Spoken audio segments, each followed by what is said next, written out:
Welcome back to another video tutorial brought to you by thevirtualinstructor.com. Today we're going to look at drawing ears, and I hope you've seen the video on drawing facial proportions so you know where the ears are located.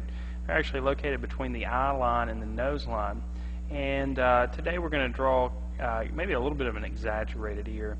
So the first thing you do is you start with this outline, and this is actually someone's left ear. So if you're looking at them, it'll appear on the right side of their head. The next thing you do is you draw a line up underneath that almost touches that original line you drew. Then you go up underneath it with another line and bring that line down and then over just about like that. Now everybody's ear is a different type of shape. Some ears are a little bit shorter on the top and wider in the middle and shorter at the bottom. This one is a little bit wider at the top and a little bit narrower at the bottom and then wider at the bottom. So that's the ear we're going to draw today, and I'm just going back and making some of my lines a little bit darker. Now the next part, the inside part of the ear, can somewhat be like a fingerprint. You've got all these little ridges and ripples on the inside part of the ear, and the best thing to do is to look at your subject matter and really analyze what's happening there. Now I draw those lines really lightly, and then I'll go in with the value, and wherever the ear recedes, in other words, anywhere there's a valley on the inside part of the ear, the value needs to get darker. So I'll go in and I'll start adding my darker values. Anywhere where the ear kind of pops up or the ripple comes up, it's going to be lighter in value. So by drawing those lines to begin with, I've got an idea of where it's going to be lighter and where it's going to be darker. So I'm going back in and adding that value right now. And of course, wherever the ear kind of flops over there on the top, it's going to be darker as well. So that's where I start adding my value. I know that if I get dark right there quickly, it's going to be okay. Because that area is naturally shadowed. And like I said, everybody's ear is a little bit different, so you have to really look at your subject matter and evaluate what's going on in that inside part of the ear.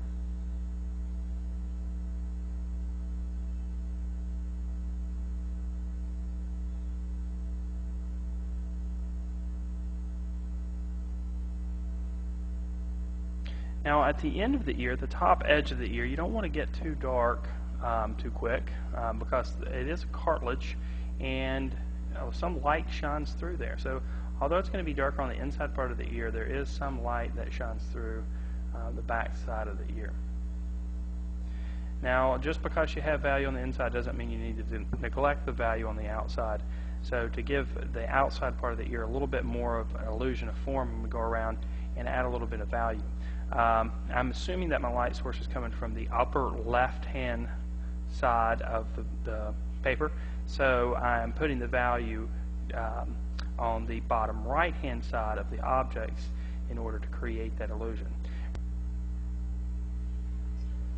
Remember, when you're adding the value, that all areas that recede are going to be darker in value, and the areas that protrude are going to be lighter in value. So you should keep that in mind as well when you're drawing the ear. So now I'm putting a little bit of value underneath the top part of the top flap of the ear. And I'll just continue that on all the way over to the edge of the ear. Don't get too dark with this because you do want there to be a contrast in value on the inside of the ear and the outside of the ear as well.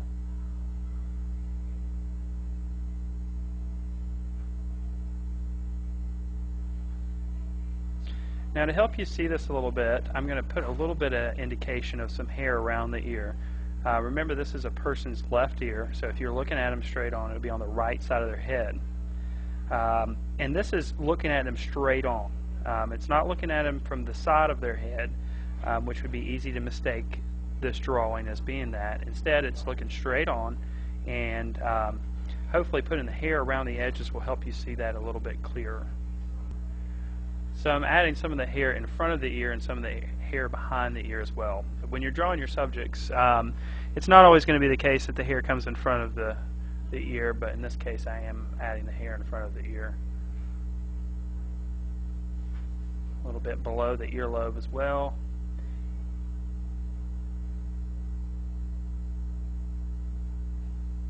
I'm trying to make the value dark in the hair as well so the ear contrasts for you.